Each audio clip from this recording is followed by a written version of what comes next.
আরে পটল, শুনলাম কাল রাতে যে মাইয়াটা আইছে সে নাকি শহরে ডান্স ক্লাস করায়।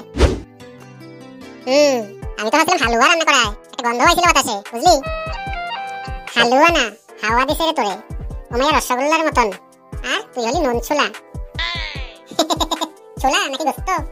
আমি তো গোস্ত ছাড়া কিছুই খাই না, এমনকি স্বপ্নেও পাঠার হাড়ি দেখি। বউ তো লাগবে না তোর, এক হাড়ি ছাগলের গোস্ত দিলেই বিয়ে বাতিল। বউয়ের কি দরকার? বউ তো খালি খরচ বাড়াইবো, ঝগড়া করবো, গোস্ত খাওয়াইবো না। তোরা কি এত গোস্ত গোস্ত আরম্ভ করলি রে? মাথাটাই নষ্ট করে ফেলাইতেছিস। যা তো এখন তোর বাড়ি যা। হ্যাঁ যাইতাছি টেনশন, যাইতাছি, তুমি এত টেনশন করো না। বাড়ি যাইয়া তোমার জন্য মাথার ব্যথার মলম পাঠাই দেবনি। আমার মলম টলম কিছু লাগবে না, তোরা এখন যা তো এখান থেকে, জায়গাটারে খালি কর। তোদের যন্ত্রণায় একটা কাস্টমারও আইতে পারতেছে না। চল পটল চল, কাঞ্চন নাটতে আমার গরম হয়ে গেছে। হে ভগবান, 28 বছর হয়ে গেল ছেলের গায়ে বউয়ের ছায়া নাই, এইবার আমি পাকা কথা বলবো। মাগো প্লিজ, আমি এখনো গোস্ত খাই বাঁচি, বউ খায় না। চুপ কর কুলাঙ্গার, বউ আসলেই গোস্ত রান্ধে, বউ ছাড়া রান্নাঘর ফাঁকা। শোনো মা, আমি বিয়ে করবো, কিন্তু পাত্রী চাই ছাগল পালতে জানে এমন, যে ভালো করে হাড়িতে গোস্ত ফুটাতে পারে। হে ঠাকুর, আমার ছেলে তো দেখছি পাগল হয়ে গেছে, কি যে করি এখন। কিরে পটল, বল আর কি খাবি? বউ না আবার গোস্ত? আজকে কি দিব? হাঁস, মুরগি না ছাগল? হাঁস মুরগি কিছু না, একদম রগরানো পাঠার গোস্ত। কাঞ্চনদা, তুমি এক কাজ করো, হাড়ি সহ নিয়ে আসো। আর গজা, তোকে কি দিব? ওস্তাদ, আমার জন্য ঝাল ঝাল লেপ চাই, যে ঝালে এক বস্তা ভাত খাওয়া যায়। তোদের কথা শুনলে মনে হয় না তোদের কপালে বিয়ে জুটবে। তোদের তো শুধু খাই খাই আর খাই। কি যে বলো পটলদা, বিয়ে করলেও বউয়ের বলবো তোমারে ভালোবাসি, কিন্তু গোস্তরে ভালোবাসি অনেক বেশি।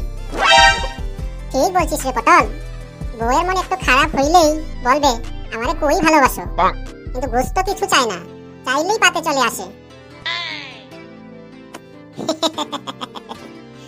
গোস্ত চাই আমি, গোস্ত চাই, শুধু গোস্ত চাই, বউ আমি পাইবা না পাই, গোস্ত চাই, শুধু গোস্ত চাই। দেখ পটল, এই মেয়েটা কত ভালো, এমএ পাস, রান্নাও করতে জানে। রান্না করতে জানে মানে কি রাধে? সব কিছু, পায়েস, মাছ, সবজি আর গোস্ত। আমি নিরামিষ খাই। নিরামিষ মানে গোস্ত খাই না? না, আমি তো শুদ্ধ ব্রাহ্মণ। মাফ করবেন, আমি ব্রাহ্মণ না, ব্রহ্ম রাক্ষস। গোস্ত ছাড়া আমার প্রেম জমে না, আপনার সাথে আমার প্রেম হবে না। চলি। পটল, এই পটল, কি করলি তুই এটা? দাঁড়া। আপনারা কিছু মনে করবেন না প্লিজ, আমি খুবই দুঃখিত। এই ছেলেটাকে নিয়ে হয়েছে আমার যত যন্ত্রণা। ও গোস্ত ছাড়া কিছুই বোঝে না।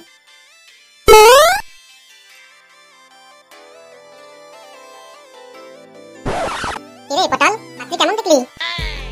পাত্রী না, বল পাতলা পাতিল, গন্ধ নাই, স্বাদ নাই, আর গোস্তও নাই। ঠিক কইছিস, আর পাত্রী দেখা লাভ নাই, চল আমরা এক হাড়ি গোস্তরেই বিয়া কইরা ফেলাই। হ্যাঁ রে, ওইটাই ভালো। জানিস মা তাই না আমারে বিয়া কর করতে করতে পাগল বানিয়ে ফেলাইল।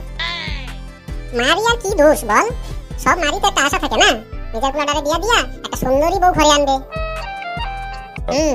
জানিস বউ সুন্দরী হলেও ঝামেলা, বউ কালো হলেও ঝামেলা, কিন্তু গোস্ত একবার মুখে গেলেই আহা কি শান্তি।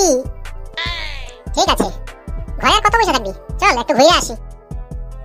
ঠিক আছে চল, ঘুরতে গেলে কিন্তু আমার গোস্ত খাওয়াইতে লাগবো। হবে, চল আমি রাজি।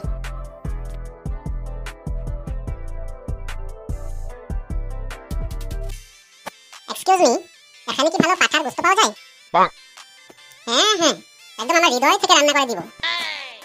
ও মেয়ে, তুমি কি পাঠার গোস্ত ভালোবাসো? Yes, I love mutton curry. একবার খেলে আর ভোলা যায় না। আমিও মটন খুব ভালোবাসি। তুমি কি আমাকে মটন পার্টনার বানাবে? Mutton partner? তুমি কিন্তু দারুণ মজার ছেলে। হ্যাঁ, আমি এমনই একজনকে খুঁজতেছি যে মটন ভালোবাসে। নে পটল, এবার তুই গোস্ত খাওয়ার সাথী পেয়ে গেলি, আর কোনো চিন্তা নেই। Let's enjoy. আজ আমি বেশ বুঝতেছি ভালোবাসা মানে শুধু মানুষে না, প্লেটেও থাকতে পারে হাড্ডি, মাংস আর ঝোল। শোন পটল, এখন যদি এই মায়ার সাথে বিয়ে করিস তবে আমিও খুশি, অন্তত গোস্ত তো পাইলাম। বউও পাইলাম, গোস্তও পাইলাম, আর কি চাই? হ্যাঁ, এবার শুধু হাড়ি ভরলেই হইব, বাকি জীবন শুধু ফিস ফাস করবি। I love you mutton. বন্ধুরা, তোমরা সবাই কিন্তু আসবে আমার বিয়েতে। আর একটা কথা, আমাদের চ্যানেলটা সাবস্ক্রাইব করে দিও প্লিজ।